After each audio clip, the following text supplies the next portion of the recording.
시편 25편 1절에서 8절에 있는 말씀을 가지고 은혜를 나누고자 합니다. 1절 말씀에 여호와여 이렇게 하신 말씀은 이것은 물론 하나님의 호칭입니다. 제가 자주 이야기하지만은 기도드릴 때 사랑의 하나님 또는 전능하신 하나님이라고 부르는 하나님 명칭을 많이 생각해 봐야 합니다. 우리가 어떤 기도를 드릴 때 하나님의 명칭, 하나님의 이름을 무엇이라고 부르며 기도를 드리느냐 하는 것은 뒤에 나오는 기도 내용과 많은 관련이 있습니다. 여기에 다윗이 하나님을 부르되 여호와여라고 이렇게 부른 것은 언약의 하나님을 생각하며 부른 것입니다. 여호와는 불변의 언약의 하나님이라는 뜻입니다. 물론 여호와는 자역하면 스스로 계신 분이라는 뜻이 되지요. 그러나 이스라엘 백성들이 여호와라고 부를 때는 언약을 주신 하나님의 사랑을 강조해서 부를 때 부르는 명칭인 겁니다. 권능을 강조해서 부를 때는 그냥 하나님입니다.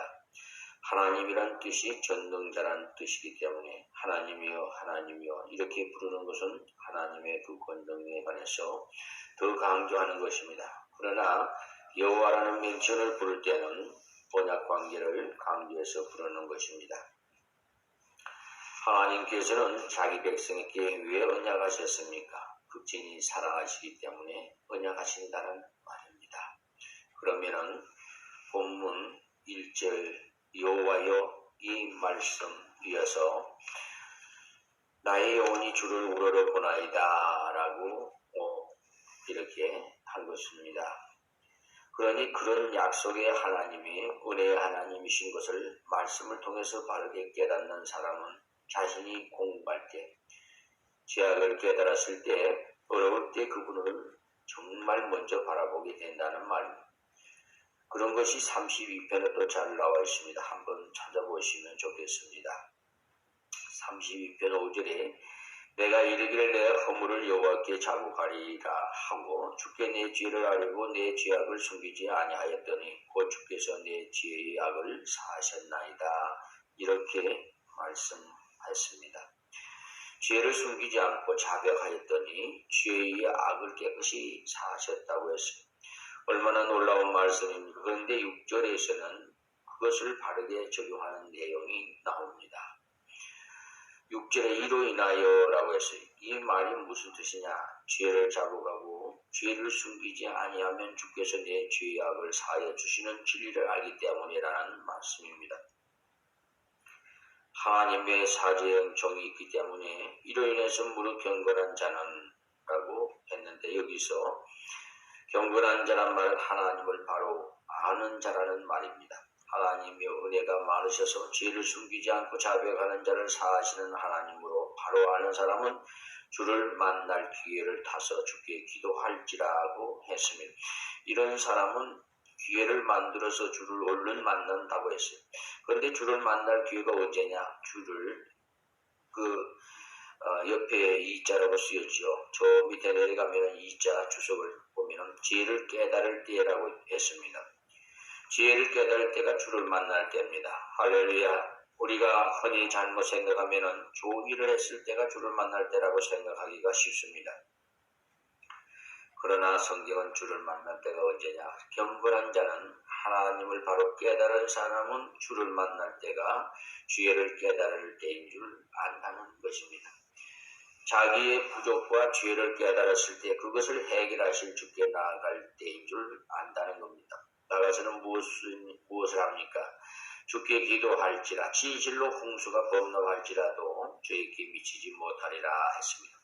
그렇게 주 앞에 나아가는 자를 어떤 환난에서도 다시 건져주시고 보호하시고 은혜를 입혀주신다는 것을 믿고 기도하는데 그 기도를 들으시고 어떠한 어려움 중에서도 건지신다는 하나님은 은혜의 하나님이시라는 말씀입니다. 그래서 다시 여호와여라고 부르고는 나의 영혼이 주를 우러러 보나이다라고 했습니다. 여기에 나의 영혼이란 말은 심령 깊은 데서 이 말씀입니다. 내가 깊이 마음에 생각하면서 주를 향하여 기도한다는 말입니다. 육체가 고통을 많이 느끼니까 하는 수 없이 주님을 찾는 그런 것이 아닙니다. 자기가 마음에 깊이 생각하고 상고해서 자기를 성찰해 보니 이때는 주를 바라봐야 될 때다. 이때는 다른 것은 소망이 없다. 이것을 알았다는 것입니다. 나의 영혼이 곧 심령 깊은 데서 주를 우러러 보나이다 라고 했는데 자기는 종인이 주인의 은총만 바라본다는 것입니다.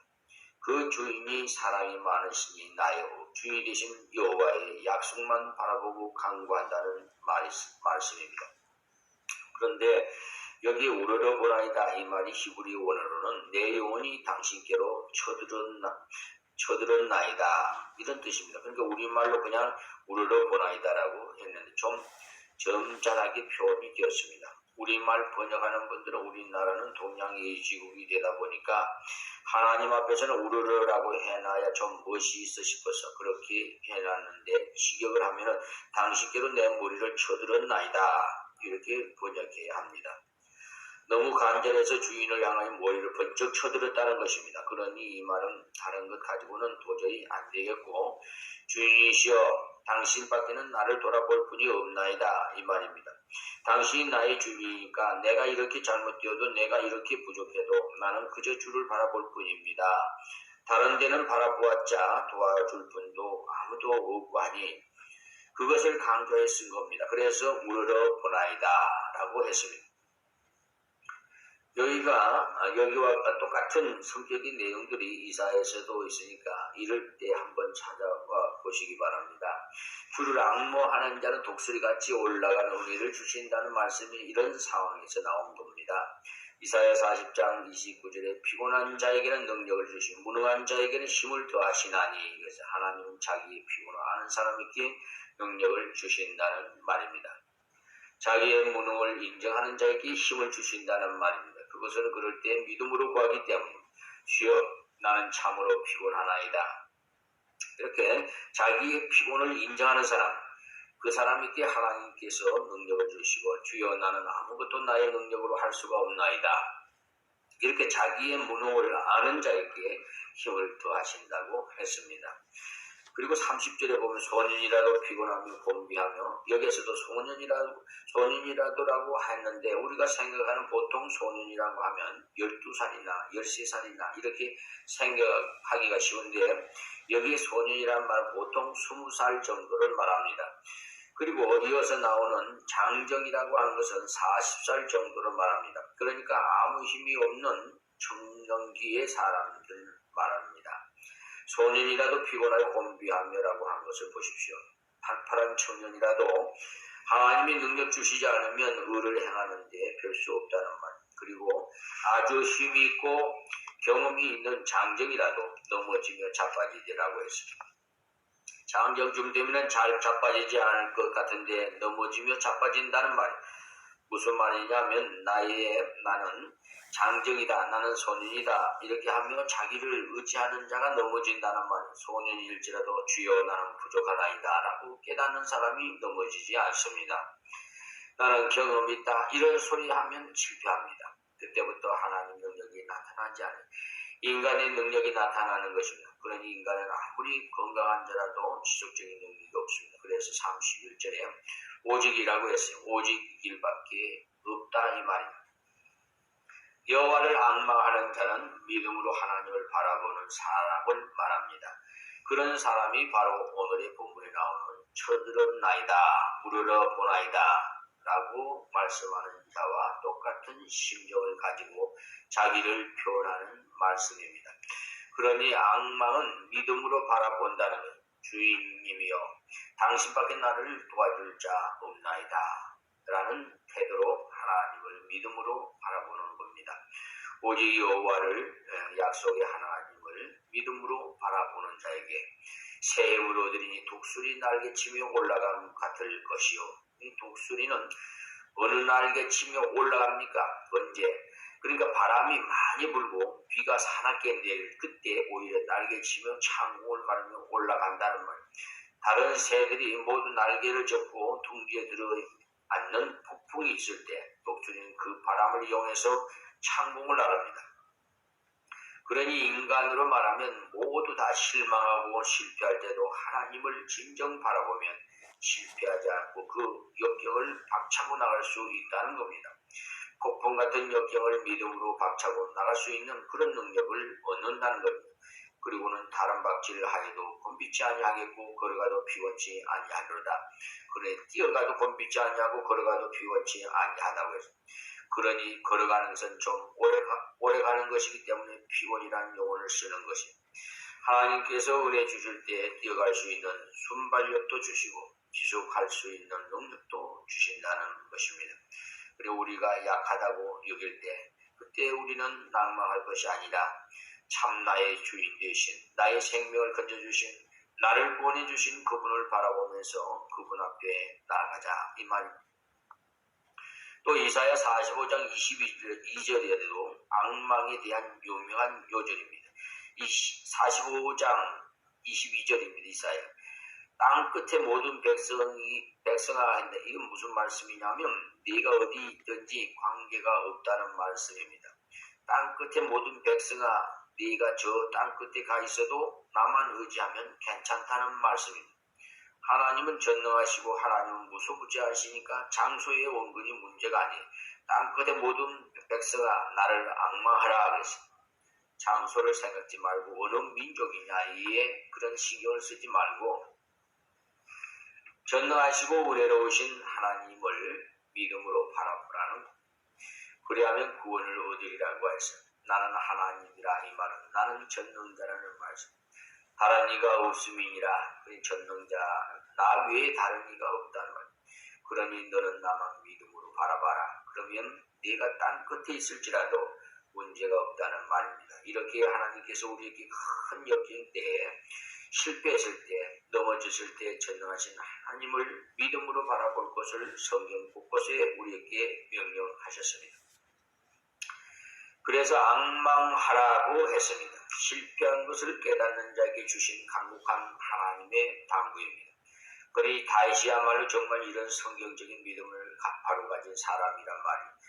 이렇게 나의 죄악이 중대하오니라고 절망을 깨달을 이때 딴 데에 가서는 해결할 길이 없다. 그것을 철저히 알았다는 것입니다. 그래서 그는 나의 영이 주를 우러러 보나이다. 이렇게 함으로써 마음속 깊은 데서 나의 주인만 바라보겠나이다. 주여 당신만 바라보겠나이다라고 고백한 겁니다. 그런데 2절은 1절에서 바라보는 것이 무엇을 의미하는 것을 설명을 해 놓은 것입니다. 2절 말씀에 나의 하나님이여 시편 25편 2절입니다. 여기에 1절에서 부른 여호와께서 명칭이 바뀌어졌죠.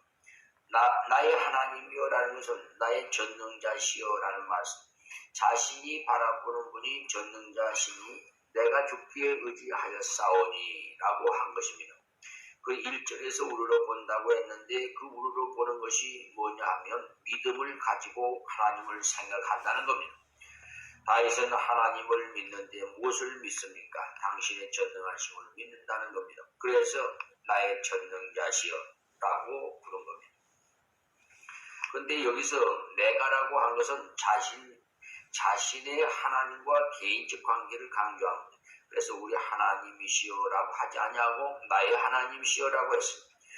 우리도 기도할 때 자꾸 우리라고 복수만 쓰지 말고 하나님과 나와의 개인적인 관계를 확인하는 것이 좋습니다. 그래서 다윗은 우리 하나님이라고 하지 않고 나의 하나님이여라고 했습니다. 그리고 그것은 나의 전능자시여라는 말. 그분은 전능하신 분이시기 때문에 내가 죽기에 의지하여 싸우니라고 한 것입니다. 그것은 전능하신 분이시기 때문에 내가 의지해도 하나님은 결코 짐으로 여기지 않으십니다.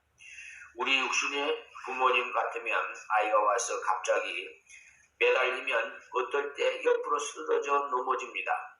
그러니 아버지를 의지할 때도 보아가면서 기대해야 되는 것입니다. 그러나 하나님 아버지는 전능하신 분이시기 때문에 우리가 어떤 큰 문제를 가지고 어떤 어려운 문제를 가지고 그분께 나아가서 의지해도 그분은 그것 때문에 무게를 느끼지 않으십니다. 그 문제를 해결해 주시는 것이 하나님이 원하시는 것이냐 하나님이 원하시지 않는 것이냐 그것이 문제이지 문제가 얼마나 크냐 적으냐 그것은 문제가 아닙니다. 왜냐하면 그분은 나의 주인이시오. 그분은 전능하신 분이시기 때문입니다. 그러니 우리가 하나님을 의지할 때, 믿을 때 하나님 전능하신 분으로 믿으십시오. 자꾸 하나님을 믿지 않고 자기 어떤 간절한 기도를 믿으려고 하고 자기의 열심을 믿으려고 하면 안 됩니다. 철저히 하나님을 믿어야 됩니다. 의지하여 싸우니 이렇게 하나님께 전적으로 의지하여 싸우니 나로 부끄럽지 않게 하시고 라고 했습니다. 그렇게 부끄럽지 않는 것이 뭐냐? 참 내가 어려울 때 도움을 줄 것으로 알고 친구를 철석같이 믿고 갔더니 그 사람이 아무것도 도움을 안 주더라. 그럴 때 믿고 갔던 내가 어찌 되겠습니까? 참으로 부끄러움을 당하는 거죠. 친구에게 갈 때는 내가 돈이 없어서 저 친구 집에 가서 이야기하면 돈 500만 원 정도야 빌려주지 않겠나 하면 갔다고 합시다. 그 친구는 나의 가까운 친구요 큰 부자니까 한 500만 원 주면 봐줄 것이라고 의심 없이 믿고 가서 부탁했는데 거기에다가 친구가 가족들을 보고는 아무 걱정하지 말라. 아무개가 내 친구인데 그가 100억 이상을 가지고 있는 재벌이다. 그러니 내가 가면 500만 주면 틀림없이 융통해 줄 것이다. 라고 하고 갔는데 네가 나를 언제 봤다고 그러느냐? 돈 500만 원이 아예 이름이냐? 예? 하고 말한다면 얼른 나가려고 한다면 어찌 되겠어요? 내가 정말 손 부끄럽게 된다. 나는 그 사람을 철석같이 믿고 갔는데 그 사람은 나를 전혀 인정을 안 했다면 부끄러움을 당하는 것이라는 말입니다. 그게 부끄러움을 당한 것. 사람을 의지하면 그런 경우를 자주 보게 됩니다.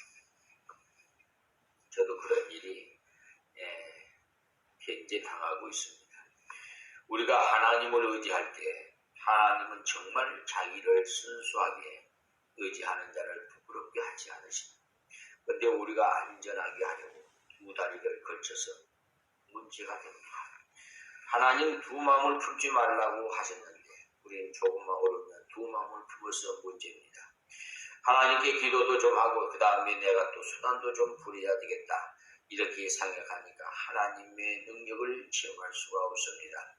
그런데 하나님이 왜 안 봐주시겠느냐 하면 그럴 때는 하나님 봐주셔도 하나님 봐주셨다는 것을 모르기 때문에 내가 수단을 좀 부렸으니까 분별이 안 된다는 말입니다. 그러니까 내 수단 부른 거 그것으로 된 것인지 또 하나님이 기도를 들어주신 것인지 그럴 때는 전혀 구별이 안 된다는 말이에요. 그래서 그런 경우에는 은혜를 받고 난 다음에도 하나님이 하신 일이라고 별로 생각을 안 합니다. 왜냐하면 내가 죽을 고생을 해서 돌아다니면서 사람들과 많이 교제했더니 이렇게 되었구나. 그렇게 생각하게 되기 쉽기 때문입니다. 그러니 하나님께서는 성도가 하나님만 의지하는 순수한 심령이 되어야 돌아보시는 것입니다. 때문에 하나님께서 어떨 때는 강제로 세상 수단을 끊어버리게 하십니다. 어느 장로님의 간증을 들어보니까 하나님이 인간 수단을 버리도록 강제로 간섭하시더라 합니다. 옛날에 어느 대학교에서 어느 대학과 합해져서 합한 대학이 되었는데 그 당시에 이 장로님이 그 대학에서 대학원 원장도 했던 아주 훌륭한 분입니다. 그리고 자기는 합해지는 재단에 아는 사람도 많았답니다. 학교가 합해져서 종합대학이 되면 좋은 자리가 많지 않습니까? 그래서야 좋은 자리가 많은데 이때 재단에 아는 사람도 있으니 보직을 잘 받을 운동을 좀 열심히 해야 되겠다 싶더랍니다. 그럴 때는 보통 세상 사람들이 다 하는 그런 생각을 하지 않습니까? 그래서 자기도 아는 사람도 많고 하니까 그런 생각이 약간 들더라고 합니다. 그런데 자기 부인이 갑자기 중병이 들어서 2주일 이상 병원에 입원해서 있었으니까 어디에도 운동하러 다니지 못했다고 합니다. 그것이 나중에 다 알고 보니까 하나님의 간섭이다라는 말이에요. 너는 나만 바라봐야 되지 왜 엉뚱하게 가서 운동하려고 하느냐 이런 말씀을 하시는 것 같더랍니다. 그래서 자기 부인 위해서 기도하고 또 학교가 어찌 될지 모르니까 열심히 기도만 했다는 겁니다. 그런데 하루는 병원에 있으니까 새로 총장으로 임명받은 사람이 병원에 자기를 찾아왔더라고 합니다. 자기는 전혀 모르는 사람인데 와서 교수님 좀 만나십시다 이렇게 하더랍니다. 그래서 왜 그러시냐고 하니까 나는 당신을 잘 알고 있다고 하더랍니다. 자기를 전혀 모르는데 자기를 잘 알고 있다고 해서 어찌 아시느냐라고 하니까 당신이 미국 유학 시에 당신이 미국 학생들에게 한국어를 가르칠 때 내가 가서 한번 방청한 적이 있다고 하면서 아주 강의도 잘하고 또 교회 장로님이라고 하니까 진실하지 않겠나 생각을 해서 찾아왔다는 것입니다. 그래서 이 학교를 경영하는데 적당한 사람들을 좀 추천을 해달라고 하더랍니다. 공과대학장은 누구를 시키면 좋겠으며 사범대학장은 누구를 시키면 좋을지 다 추천을 해 주십시오 라고 하더랍니다. 그래서 자기가 다 추천을 해 주었다고 합니다. 다 추천을 해 줬는데 물리대학장만은 남겨두었다고 합니다. 그런데 나중에 보니까 자기가 물리대 학장으로 임명이 되었다고 합니다. 대학에서 학장 중에는 가장 중요한 자리가 그 자리라고 합니다. 그러니까 하나님께서 하나님만 바라보도록 세상 줄을 강제로 끊어버리시다라는 것. 하나님은요 그런 것을 원하십니다. 두 다리를 거치면 하나님 은혜로 되어지는지 자기 재주로 되었는지 모르기 때문에 하나님께서 필요할 때는 세상 줄을 끊어버리시도록 하십니다. 그래서 하나님께 영광만 돌리도록 그렇게 하십니다. 여기에도 내가 주께 의지하여 싸우니라는 말은 내가 주님만 의지했다는 말입니다. 다른 것 바라보지 않고 주님만 바라보았다는 말입니다. 그렇기 때문에 주께 의지하여 싸우니 나로 부끄럽지 않게 하시고라고 한 것입니다. 하나님께만 의지했더니 그 결과가 어떠했다는 것을 사람들이 알게 될 때 부끄럽지 않고 하나님을 높일 수 있도록 하나님을 드러낼 수 있도록 그렇게 해달라고 했습니다. 우리들도 하나님께 기도할 때 이게 필요합니다. 하나님이여 이 기도가 이루어질 때 하나님 의지하는 자가 어떻게 되었다는 것 그것을 드러날 수 있게 해 주시옵소서라고 기도해야 됩니다. 나는 다른 수단 부리지 않겠습니다. 그 말입니다. 다른 수단 부려봐야 안 되는 줄 알고 다 치우고 하나님만 바라보겠습니다. 이 말입니다. 그래서 부끄럽지 않게 하시고라고 했습니다. 소극적으로 부끄럽지 않게 하시고라고 했으니까 여러분들 생각에 기도의 내용이 좀 그렇다라고 생각하기가 쉽지만 그 다음에 보면 나의 원수로 나를 이기어 개가를 부르지 못하게 하소서라고 했어요. 여기에 부끄럽지 않는 것이 다른 것이 아닙니다. 그 원수들이 자기를 짓밟아가지고 개가를 부르지 않도록 해달라는 겁니다. 그러니 다른 말로 하면은 뭐냐면 승리할 수 있게 해달라는 말입니다. 하나님이여 이기게 해주소서 이 말이에요. 그런데 하나님이 이기게 하시는 방법은 요한 1서를 한번 찾아보면 나옵니다. 우리 성도가 이기는 방법은 다른 길이 없어요. 요한 1서 4장 4절에 보면 자녀들아 너희는 하나님께 속하였고 또 저희를 이기었나니 이는 너희 안에 계시니가 세상에 있는 이보다 크심이라 이렇게 하셨습니다. 그리고 우리가 승리하는 길은 딴 길이 없어요. 누구에게 속했느냐 속하는 것이 중요한 겁니다. 거기에 보니까 자녀들아 너희는 하나님께 속하였고 우리가 하나님께 속하여야 됩니다. 하나님을 내 편 만들려고 하지 말고 우리가 하나님 편에 들어가야 됩니다. 우리는 하나님을 자꾸 내 편으로 끌고 오려고 야단이지만 우리가 하나님 편에 들어가 버려야 되는 것입니다. 하나님 편에 들어가는 것이 뭐냐 하면 그분을 의지하는 겁니다. 그를 신뢰할 때, 그를 의지할 때 그분께 속하게 되는 것입니다. 그래서 요한 1서 5장 4절에 보면 대저 하나님께로서 난 자마다 세상을 이기느니라. 세상을 이긴 이김은 이것이니 우리의 믿음이니라고 하셨습니다.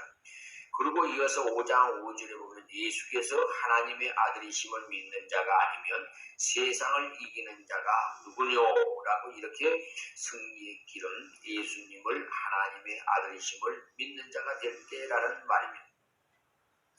그러니까 승리는 딴 데 있는 것이 아니에요. 내가 누구의 편에 속했느냐. 거기에 따라서 승리가 결판나는 것입니다. 내가 정말 하나님 편에 있느냐. 하나님이 원하시는 것, 하나님이 좋아하시는 것, 거기에 내가 가담이 되어 있느냐. 그렇다면 걱정할 것 없습니다. 하나님이 승리자니까 반드시 승리한다는 말씀입니다. 하나님이 전능하신데 누가 건드린다 말입니다. 다윗은 이것을 일찍이 알았습니다. 그래서 우러러 보나이다 라고 해서 우러러 보면서 하나님께 전적 의지했습니다. 3절 말씀입니다. 시편 25편 3절 말씀에 주를 바라는 자는 보십시오. 1절 2절은 자기의 처지를 말하는 것이고 3절은 하나님의 원리적 진리를 선포하는 것입니다. 주를 바라는 자는 수치를 당하지 아니하려니와 무고히 속이는 자는 수치를 당하리이다. 이렇게 했습니다. 그렇기 때문에 1절 2절은 나는 믿음으로 구합니다 이 말이고 그리고 3절은 그 이유를 설명하는 겁니다. 3절과 같은 진리가 있기 때문에 이 진리를 붙잡고 나는 주님을 의지합니다. 나는 주만 바라봅니다라고 고백하는 것입니다. 이 3절은 하나님의 원리적 진리를 다시 선포하는 겁니다. 그러니까 3절을 모든 성도가 잘 알아놓으셔야 됩니다. 주를 바라는 자는 믿음으로 바라보는 자라 이 말입니다. 주를 사모하고 주를 바라보는 자는 하나님께서 반드시 수치를 당치 않도록 하신다는 겁니다. 하나님께서는 내가 기대했던 것보다 훨씬 나은 것을 주신다는 말. 여기에 주를 바라보는 자는 수치를 당하지 않도록 하신다고 일찍이 약속해 놓으셨다는 이 말씀입니다. 그 다음에 무고히 속이는 자는 수치를 당하니이다. 그러니까 남을 무고히 속이는 자는 수치를 반드시 당한다고 했습니다. 사울이 다윗을 얼마나 속였습니까? 다윗이 골리앗을 죽이러 나갈 때 그 사람을 죽이는 사람은 어떤 상금을 줍니까? 라고 했을 때 그런 사람의 집을 자유케 하고 자기 딸을 주어서 사위를 삼겠다고 다 약속을 했어요. 그런데 나가서 이겼는데도 딸을 주지 않았어요. 그 다음에 또 내가 사위가 되면 저 블레셋 사람들이 몇 명을 죽여서 그 양피를 얼마나 갖다가 내놔야 그러면 딸을 주겠다고 했어요. 계속 거짓말을 했습니다. 그래서 첫째 딸은 다른 데로 시집을 보냈습니다. 왜 그랬느냐 하면 다윗을 광부케 만들려고 했습니다. 보통 청년 같으면 어찌 되겠어요? 사울을 보고 임금이라고 하면서 약속도 지키지 않는다고 하며 불평하며 야단했을 것 아니겠어요? 그러나 화가 나면 대궐에 달려들기가 쉽다는 말. 그렇게 되면 임금님을 반역한 죄를 짓는 것이며 그러니 사형시킬 수 있는 죄를 만들 수 있었다는 것입니다. 그러나 다윗은 그럴 때도 잠잠했어요.